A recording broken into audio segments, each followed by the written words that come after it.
안녕하세요. 부동산TV 부동산입니다.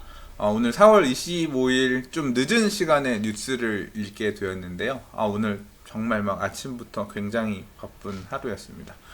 요새 재개발 관련해서 책 쓰고 있는데요. 원래 제가 분양 자격 관련한 부분을 빼고 쓰다가 조금 이제 그 부분은 다른 분이 써주시기로 공적 같이 쓰기로 했었는데 제가 그냥 마저 이어 쓰기로 했어요. 그래서 2010년 3월 2일 서울시 조례 막 보면서 어떻게 써야 되나, 어떻게 쓰는 게 쉽게 이해하기 쉽게 쓸까 막 책 쓰다가 한숨 엄청 쉬면서 글 쓰다가 또 사무실 업무 관련된 것 때문에 좀 막 또 잘 안 풀리는 일 있고 그래가지고 막 여러 가지로 복잡한 하루였어요. 지금 7시가 다 된 시간에 뉴스 읽게 되네요. 그래도 빠르게 몇 개 꼭지만 읽어보도록 하겠습니다. 어, 첫 번째 뉴스는 이 같은 보도 자료를 여기저기서 많이 냈는데 보면 이제 사실 저는 뭐 월세 비중이 높아졌다 이런 부분들은 크게 눈에 안 들어오고 이 부분이 제일 눈에 들어오더라고요. 국민의 82%가 내 집을 꼭 마련해야 된다. 2년 전보다 조사에서 이 어떤 그 수요가 높아졌다라는 기사예요.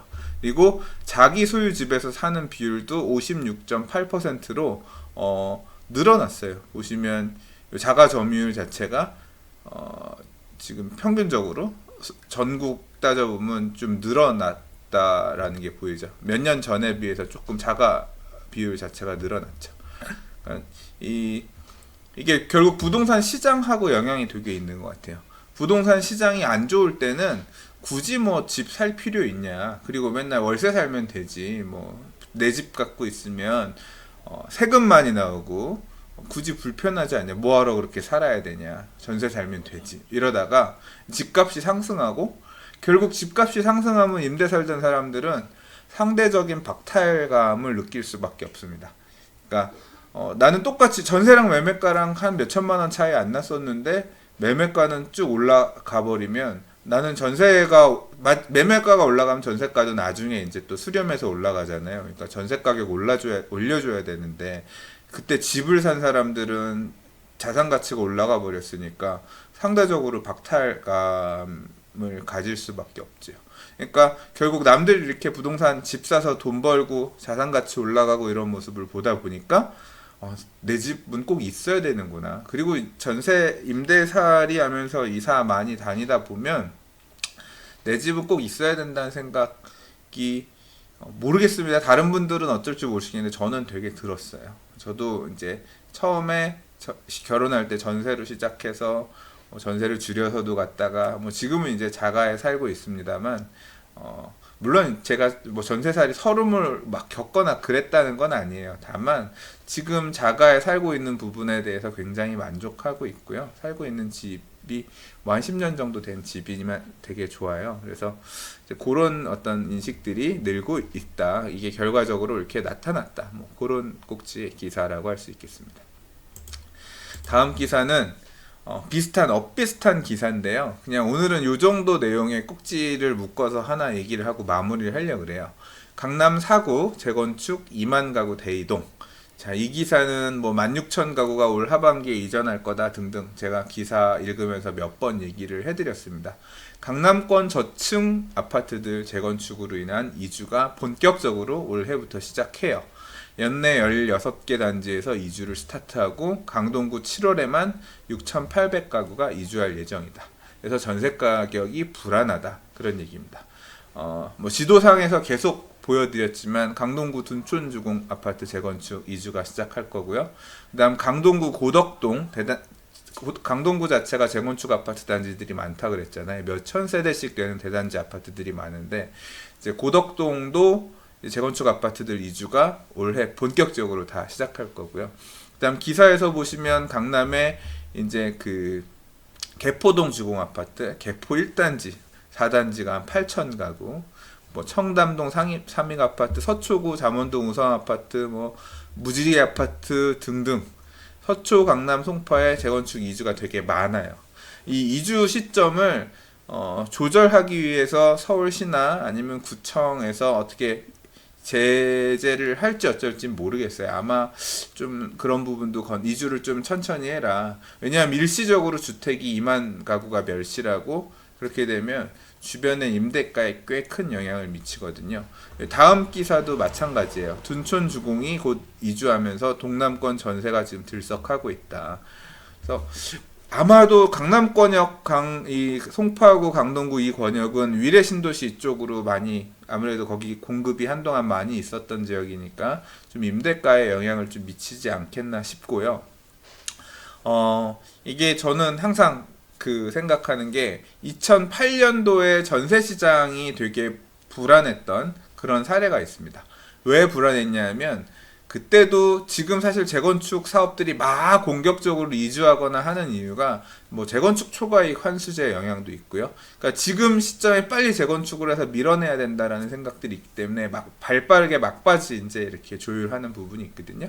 그러니까 어떤 이런 제도적인 영향이 재건축 시장이 사업 진행하는 데 되게 영향을 끼치고 있는 거죠. 근데 10여 년 전에 비슷한 게 있었습니다. 분양가 상한제라 그래서 그 당시에 재개발 구역 조합들이 분양가 상한제, 그러니까 아파트 분양가를 맘대로 못 정하는 거죠. 조합 맘대로. 상한제 딱 정해진 토지 택지비에다가 건축비를 더해서 하는 민간주택에 재개발로 지는 아파트들도 분양가 상한제를 적용하겠다라고 하니까 2006년, 7년에 막 재개발 밀어냈거든요.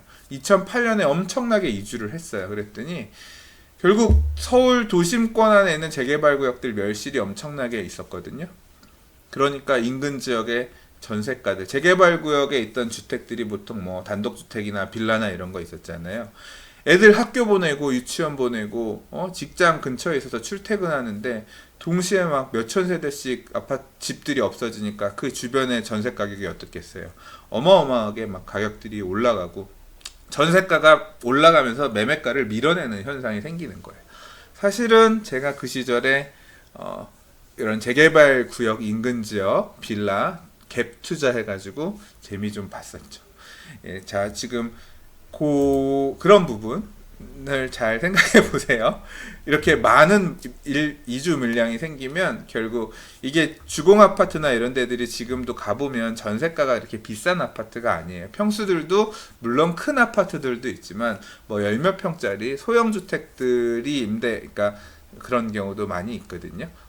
얼마 전에 제가 지난주에 개포주공 1단지 다녀왔는데 뭐 전세 1억 1천만 원, 뭐 노후한 주택이라 그렇긴 하지만 1억 1천만 원에 뭐 월세 몇십만 원, 뭐 요 정도 선인데, 이거를 대체할 만한 주택들이 가격 조금 뭐 좀 흔들리는 그런 경우들도 좀 생각해 보면서 주변 지역들을 한번 보시면 어떨까 그런 생각이 조금 있습니다. 다음 기사는 비슷한 논조는 아니네요. 강남 얘기가 아니니까. 그러니까 집값 상승에 전세가율 높은 강북. 네. 죄송합니다. 아예 이거 녹음하고 지금 녹화하고 한 잔 먹으러 가기로 했는데 지금 제 녹화하고 있는 사무실 옆에 쭈꾸미 집에서 한다 그래서 그 얘기 해주고 갔어요. 죄송합니다. 그 전세가율 높은 강북의 갭 투자가 다시 고개를 들썩이고 있다. 그러니까 부동산 시장 자체가 다시 상승장으로 가는 것 같으니까 매매가 대비 전세가가 높은, 뭐 매매가가 3억이면 전세가가 뭐 2억 6, 7천 뭐 이런 식으로 해서 몇 천만 원 가지고 투자할 수 있는 갭 투자 쪽을 강북 쪽에서 주로 지금 하면서 전세가율이 높은 강북, 노원, 마포 쪽에 굉장히 많이 움직이고 있다, 그런 기사예요. 죄송합니다. 그래서 뭐 상계동 같은 경우는 창동 차량기지 이전이랑 또 상계동 쪽도 80년대에 지은 재건축 아파트들이 많거든요. 그리고 상계 8단지 같은 경우가 얼마 전에 관리 처분하고 재건축 들어가면서 이제 그 노원구 쪽의 재건축 사업도 시작되고 있거든요. 그리고 상계동 쪽에 뉴타운도 있고요. 그래서 이제 그런 지역들이 이제 또 맞물려서 그런 이주 수요랑 그다음 높은 전세가율을 바라보고 움직이는 갭 투자가 움직이고 있다라는 얘기고요. 그다음 마포구도 마찬가지로 지금 뭐 염리 3구역이라든가 대규모 이주할 재개발 구역들이 몇 군데 아직 남아 있긴 하고요. 그리고 마포구의 기존 아파트들이 재개발 통해서 아파트 단지로 다 바뀌면서 지난 2, 3년간 굉장히 높은 상승률을 보였던 지역이 마포구이기도 하잖아요. 그러니까 또 자체로 앞으로 마포구나 이런 데가 이제 도심에 인접해 있는 어떤 주거 지역으로서 추가적으로 성장할 수 있는 가능성이 있다라고 생각해서, 마찬가지로 전세가랑 매매가랑 그렇게 차이가 없으니까 갭 투자를 알아보시는 분들이 많이 있다. 뭐 이제 그런 얘기예요. 근데 뭐 전문가들은 이런 갭 투자가 하반기 입주 물량도 있고 하니 좀 우려스러우니 조심해라 이런 식의 얘기를 항상 마무리를 하지만, 글쎄요, 항상 이런 기사는 우리나라 기사는 좀 선량한 이런 부동산 상승을 좀 제지하려는 이런 논조의 기사가 써줘야 되는 그런 것 때문에 그런지 모르겠지만, 글쎄 어떤 게 정답일지는 모르겠습니다. 근데 확실히 제가 최근에 이제 주변에 부동산 투자를 생각하고 계시는 분들과 이야기를 나눠보거나 그런 분들이 모여있는 카톡방, 대화방들 이런 데가 있거든요. 저도 가끔 참여해서 얘기를 하지만 눈팅을 하다 보면 갭 투자를 알아보러 움직이시는 분들, 그리고 임장 다니신 분들이 되게 많아요. 오늘은 어디 공부하러 갑니다. 오늘은 어디 공부하러 갑니다. 지금 이제 많이 날씨도 좋고 하니까 부동산 구경하러들 많이 투자를 생각하시고 움직이고 계시는 상황이거든요. 이제 그런 분들이 지금 사실 이 기사에서 나오고 있는, 알아보고 계시는 분들이라고 할 수 있겠죠. 그런 움직임이 있는 건 사실인 것 같습니다. 네, 4월도 이제 거의 다 가네요. 5월달 어떤 부동산 시장이 열릴까요? 또 한번 계속 뉴스를 읽어보면서 부동산 시장의 흐름 변화 같이 한번 탐구해 보도록 하겠습니다. 부동산 뉴스 읽는 부동산, 오늘은 이 정도까지 뉴스 읽어보도록 하겠습니다. 오늘도 봐주셔서 감사합니다. 부동산입니다.